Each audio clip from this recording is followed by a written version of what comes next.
आपण मानक पूर्व अध्याय संसार और मायाजाल उपरे गोटे सुंदर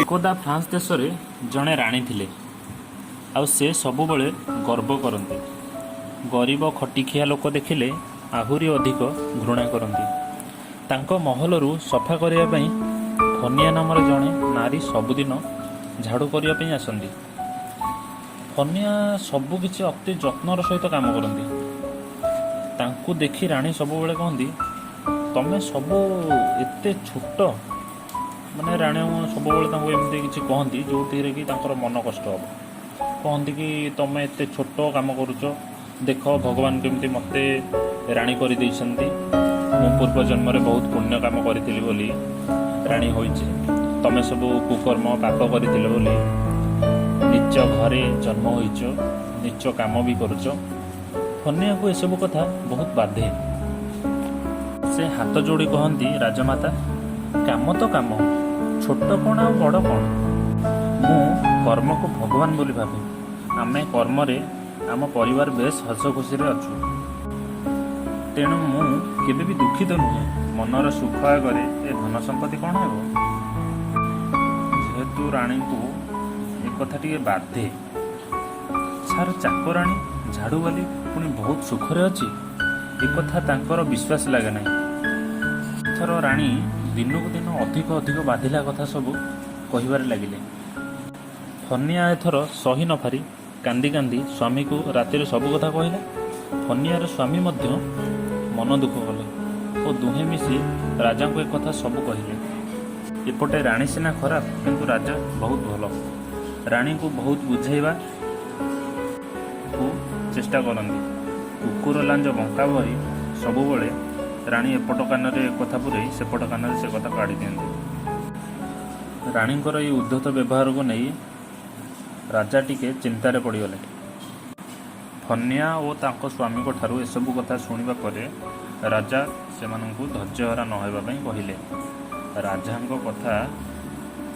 राजा कथा को वो दुई जन मानी निज निज घर को गले दिने कौन है जड़े विचक्षण ज्ञानी पंडित राज दरबार को आसिले से अद्भुत विद्या शिक्षा लाभ कर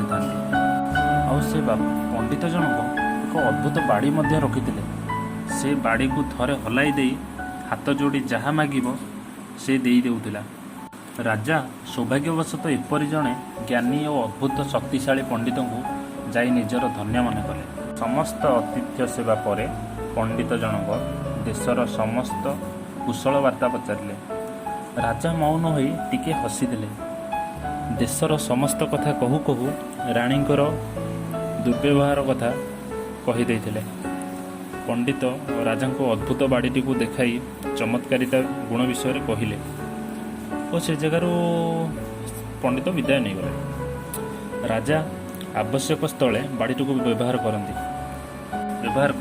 और प्रशंसित होती राणी एसबू कथा को जानीपारी बाड़ीर चमत्कारिता विषय परीक्षा करिवारे लगिले जहाँ जेते केबे भी तांकर जेकोसी जिनस आवश्यक थाए से बाड़ी को हलाई मागी दियंती और खुशी रे रुहंती दिने कौन है फनिया किपरि खुशी रे रहुची देखिबाकू राणी आग्रह हेले राणीकर से बाड़ी को हलाई छद्म बेशरे फनिया रूप धरी फनिया घर को जीवाकू बाहरिले बाड़ी को हलाई फनिया उआसरे काम कर व्यस्त थिला बेले तांको नहीं फनियार घरे छाड़ी देवा पई से बाड़ीटी को तत्क्षण कही तत्क्षण से बाड़ी नहीं फनियार घरे हाजर करदेला फनिया को स्वामी अति आग्रह रे फनिया को तांको डाकी नहीं कौन आज एते शीघ्र चली आसिला से उद्धत राणी आज कौन कहला कि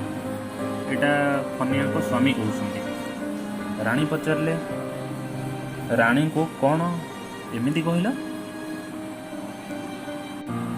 रतनी को स्वामी आदर रे कोले नहीं कहले अरे मो घरणी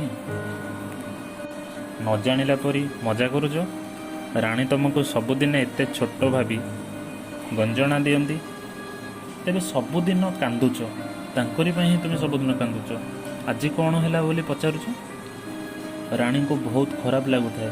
ଏ ବ୍ୟବହାର ସବୁ ତାଙ୍କୁ ଖରାପ ଲାଗୁଥାଏ। ଆଉ ରାଣୀ ସେ କଥା ଶୁଣିବା ପରେ ଟିକେ ଦୂରେଇକି ଛିଡ଼ା ହୋଇଥାନ୍ତି। ରାଣୀଙ୍କର ଆଗ୍ରହ ଆଉ ଟିକେ ବଢ଼ିଗଲା। ସେ ପୁଣି ଥରେ ପଚାରିଲେ, ଆଚ୍ଛା କହିଲ ଦେଖି, ଆମେ ଖୁସିରେ ଅଛେ ନା ରାଜାରାଣୀ ଖୁସିରେ ଅଛନ୍ତି? ଆଉ ଏକଥା ଶୁଣିବା ପରେ କନ୍ୟାର ସ୍ୱାମୀ ଉତ୍ତର ଦେଲେ, ରାଜାଙ୍କ ମୁଣ୍ଡରେ ଦାୟିତ୍ୱର ଖଣ୍ଡା ସବୁବେଳେ ଝୁଲୁଛି, ତେଣୁ ସେ ସବୁବେଳେ ବ୍ୟସ୍ତତାରେ ସମୟ କାଟନ୍ତି। ଆଉ ଆମ ରାଣୀ ଅବଶ୍ୟ ଖୁସିରେ ରହିବା କଥା, କିନ୍ତୁ ଅନ୍ୟକୁ ଈର୍ଷା କରି ତ ତାଙ୍କର ଦିନ କାଟୁଛନ୍ତି। ଆଉ ଖୁସି କୁଆଡ଼ୁ ପାଇବେ କହିଲ?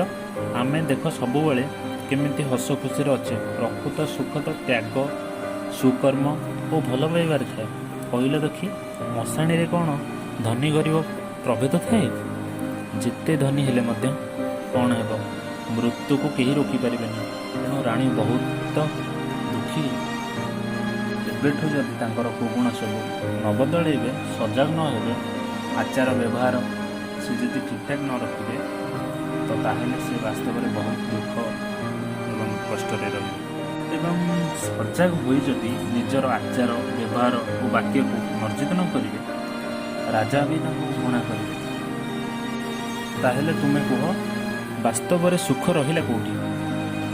ଅବାକ ହୋଇ ଅନାହି ରହିଥିଲେ ରାଣୀ। ସତକୁ ସତ ଅନୁଭବ ମଧ୍ୟ କରୁଥିଲେ। ସତ୍ୟତାକୁ ଦିନକୁ ଦିନ ରାଜା ତାଙ୍କୁ ସ୍ନେହ ମମତାରୁ ଉଣା କଲା ଭଳି ଲାଗୁଥିଲା ତାଙ୍କୁ। ତାହେଲେ ତାଙ୍କର ଏଇ ଗୁଣ ପାଇଁ ଏସବୁ ଘଟୁଛି ବୋଲି ଅନୁତାପ କଲେ ଓ ଏଥର ଅଦ୍ଭୁତ ବାଡ଼ିକୁ ପୁଣି ଥରେ ରାଜଉଆସରେ ନେଇ ଛାଡ଼ି ଦେବା ପାଇଁ କହିଥିଲେ। ଏଥର ରାଣୀ ସିଧା ଯାଇ ରାଜାଙ୍କ ପାଦ ତଳେ ପଡ଼ିଗଲେ। କାନ୍ଦି କାନ୍ଦି ସବୁ କଥା ବର୍ଣ୍ଣନା କଲେ। ଆଉ ସମସ୍ତ ଦୁନିଆରେ ସମାନ ବୋଲି କୌଣସି ଲୋକ ଛୋଟ ନୁହେଁ କି କୌଣସି ଲୋକ ବଡ଼ ନୁହେଁ, ଏକଥା ମଧ୍ୟ ରାଜାଙ୍କୁ କହିଥିଲେ। ରାଜା ଯଥାଶୀଘ୍ର ଫନିଆ ଓ ତାଙ୍କ ସ୍ୱାମୀକୁ ଡକାଇଥିଲେ। ଡକାଇବା ପରେ ଫନିଆଙ୍କୁ କହିଲେ କି ରାଣୀଙ୍କର ସବୁ ବିଷୟରେ ତାଙ୍କୁ ବର୍ଣ୍ଣନା କଲେ ଓ ରାଣୀ ସେମାନଙ୍କୁ ହାତ ଯୋଡ଼ି କ୍ଷମା କରିବାକୁ ପ୍ରାର୍ଥନା କରୁଥିଲେ। ଫନିଆଙ୍କୁ କୋଳେଇ ନେଇ ଆଣି କହିଲେ, ତୁମେ ହିଁ ବାସ୍ତବରେ ଧନୀ ଓ ସୁଖୀ। ଫନିଆ ଓ ରାଣୀଙ୍କ ପରିବର୍ତ୍ତନ ଦେଖି ଖୁସି ହୋଇଯାଇଥିଲେ। ଏଥର ରାଜା ରାଣୀଙ୍କୁ ଅଧିକ ଭଲ ପାଇଲେ ଓ ଖୁସିରେ ଶାସନ ଚଳାଇଲେ। ତାହେଲେ ସାଙ୍ଗମାନେ, ଆମେ ଏହି ଗପରୁ କ'ଣ ଶୁଣିଲେ? କର୍ମ ହିଁ ଭଗବାନ। ଦୁନିଆରେ କାହାକୁ କେବେ ବି ଆମେ ବଡ଼ ଭାବିବାନି କି କାହାକୁ କେବେ ବି ଆମେ ଛୋଟ ବୋଲି ଭାବିବାନି, କାହିଁକିନା ସମସ୍ତେ ଦୁନିଆରେ ସମାନ। ସମସ୍ତଙ୍କର ବଞ୍ଚିବାର ଅଧିକାର ଅଛି। ରହୁଛି। ଜୟ ଜଗନ୍ନାଥ।